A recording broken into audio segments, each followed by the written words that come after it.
यानी कि जो श्रीलंका के साथ अलगाववादी भावना, तमिलों के साथ जो अलगाववादी भावना थी, तो उन भावनाओं को व्यक्त करने के लिए या अपने हकों को प्राप्त करने के लिए श्रीलंकाई लोगों ने, तमिली लोगों ने कौन कौन सी नीतियां अपनाई थी।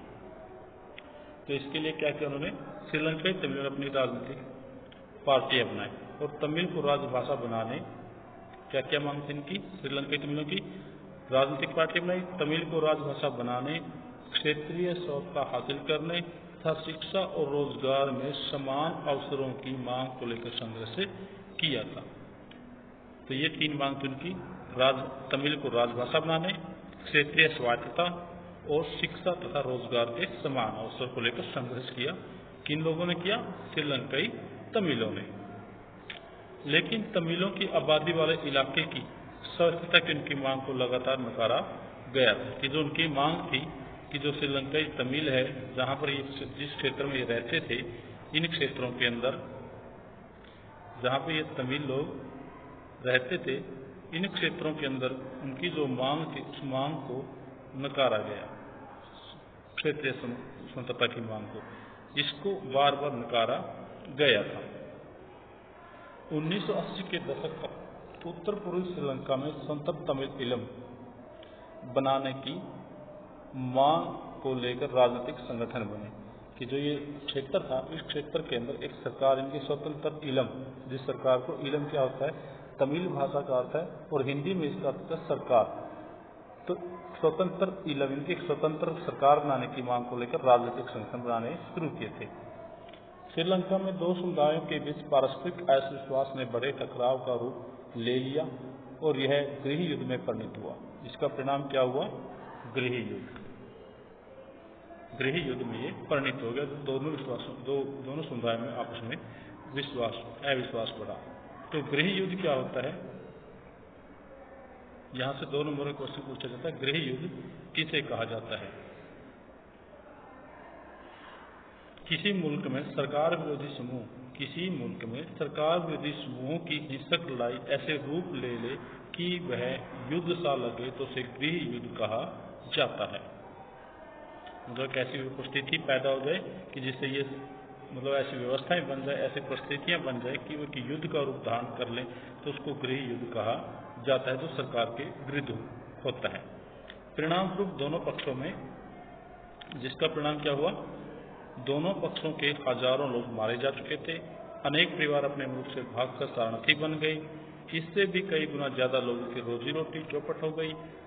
आपने पढ़ा है, जो 10वीं कक्षा की हमारी जो किताब थी, कि उस किताब के अंदर, अर्थशास्त्र के अंदर जो पहला अध्याय है, उसमें पढ़ा भी था हमने कि हमारे क्षेत्र के देश में आर्थिक विकास, शिक्षा और स्वास्थ्य के मामले में श्रीलंका का रिकॉर्ड सबसे अच्छा है, पर वहाँ के गृह युद्ध से मुल्क के सामाजिक, सांस्कृतिक और आर्थिक जीवन में काफी परेशानियां पैदा हुई और 2009 में इस गृह युद्ध का अंत हुआ था।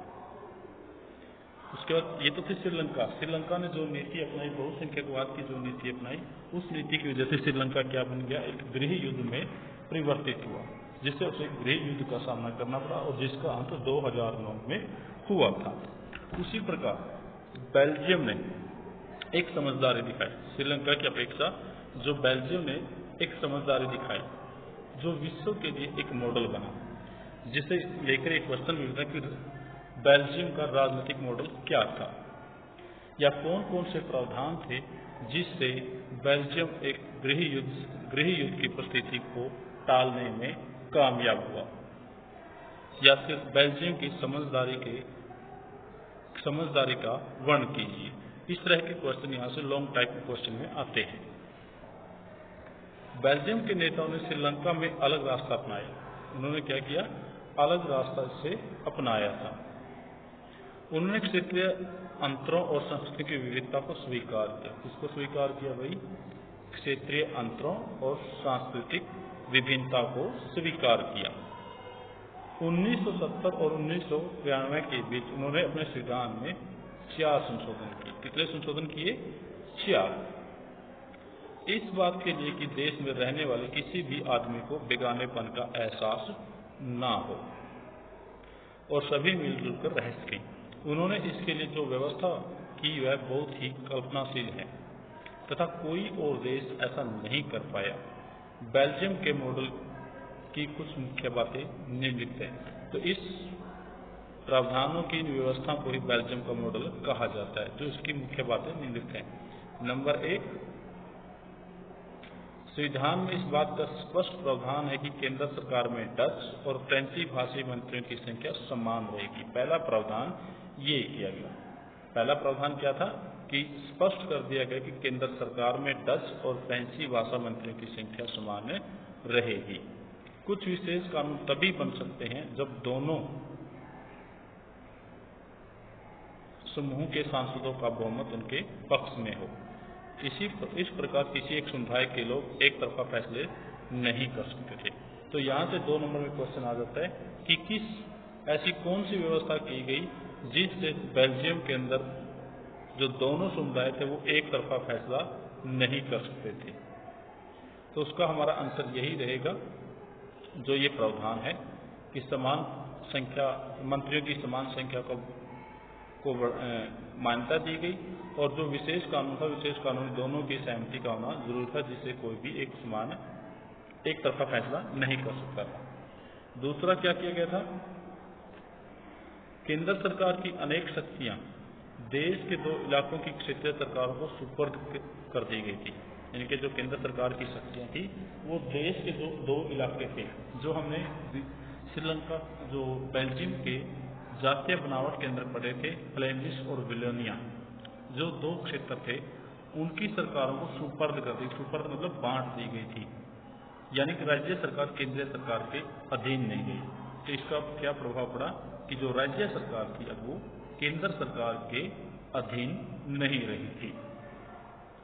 ब्रुसेल्स में अलग सरकार है और इसमें दोनों समुदाय का समान प्रतिनिधित्व है। और दूसरा क्या किया गया कि ब्रुसेल्स में एक अलग सरकार बनाई गई और दोनों समुदायों का समान प्रतिनिधित्व दिया गया। फ्रेंच भाषी लोगों ने ब्रुसेल्स में समान प्रतिनिधित्व के इस प्रस्ताव को स्वीकार किया गया, क्योंकि डच भाषी लोगों ने केंद्र सरकार में बराबरी का प्रतिनिधित्व स्वीकार किया था। यहाँ से 2 नंबर में क्वेश्चन आ जाता है कि ब्रुसेल्स के अंदर फ्रेंच भाषी लोगों ने डच भाषी लोगों के समान प्रतिनिधित्व को क्यों स्वीकार किया था। क्योंकि आंसर क्या होगा, क्योंकि डच भाषी लोगों ने केंद्र सरकार में बराबर का प्रतिनिधित्व स्वीकार किया था। नेक्स्ट जो प्रावधान हुआ,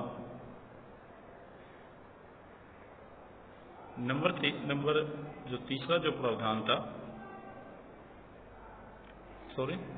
जो नंबर 4 का जो प्रावधान रहा, उसके तहत क्या हुआ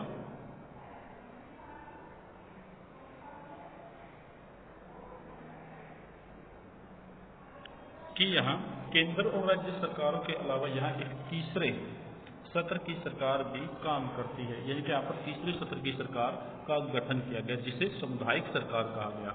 यानी सामुदायिक सरकार कौन सी सरकार थी, सामुदायिक सरकार।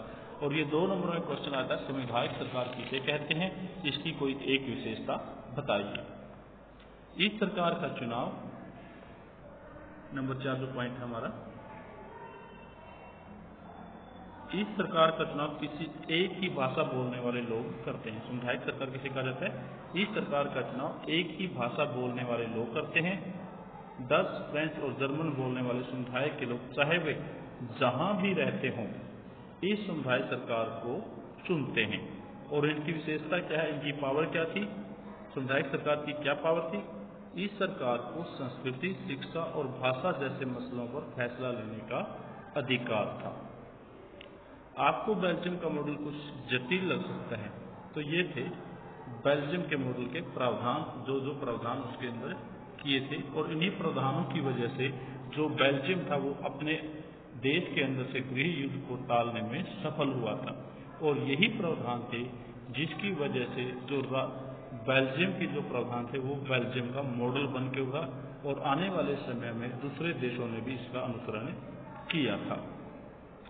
आपको बेल्जियम का मॉडल कुछ जटिल लग सकता है, निश्चित रूप से यह जटिल है खुद बेल्जियम में रहने वालों के लिए भी, पर यह व्यवस्था बेहद सफल रही। इससे मुल्क में गृह युद्ध की आशंकाओं को विराम लग गया वरना गृह युद्ध की स्थिति में बेल्जियम भाषा के आधार पर दो टुकड़ों में बंट गया होता। जब अनेक यूरोपीय देशों ने साथ मिलकर यूरोपीय संघ बनाने का फैसला किया तो ब्रुसेल्स को उसका मुख्यालय चुना गया था। और यहाँ से 1 नंबर में क्वेश्चन आता है, यूरोपीय संघ का मुख्यालय कहाँ है? तो कहाँ है? ब्रुसेल्स में। कहाँ पर है भाई? ब्रुसेल्स में। बेल्जियम और श्रीलंका के इन कथाओं से हमें क्या शिक्षा मिलती है कि दोनों ही देश लोकतांत्रिक हैं। क्या समानता, इन दोनों देशों में समानता क्या है? वे दोनों लोकतांत्रिक हैं। फिर भी सत्ता के साझेदारी के इस्तेमाल में उन्होंने अलग अलग ढंग से निपटने की कोशिश की। बेल्जियम के नेताओं को लगा कि विभिन्न समुदाय और क्षेत्रों की भावनाओं का आदर करने पर ही देश की एकता संभव है। इस एहसास के चलते दोनों पक्ष सत्ता में साझेदारी करने पर सहमत हुए। श्रीलंका में ठीक उल्टा रास्ता अपनाया गया। इससे यह पता चलता है कि अगर बहुसंख्यक समुदाय दूसरे पर प्रभुत्व कायम करने और सत्ता में उनके हिस्सेदार नया बनाने का फैसला करता है तो देश की एकता ही संकट में पड़ सकती है। तो ये था हमारा श्रीलंका में बहुसंख्यकवाद और बेल्जियम की समझदारी या बेल्जियम का मॉडल, जिससे उन देशों के अंदर एक में गृह युद्ध हुआ इस कहानी के माध्यम देखा और दूसरे में एक शांति स्थापित हुई, गृह युद्ध की आशंकाएं टली थी। Thank you.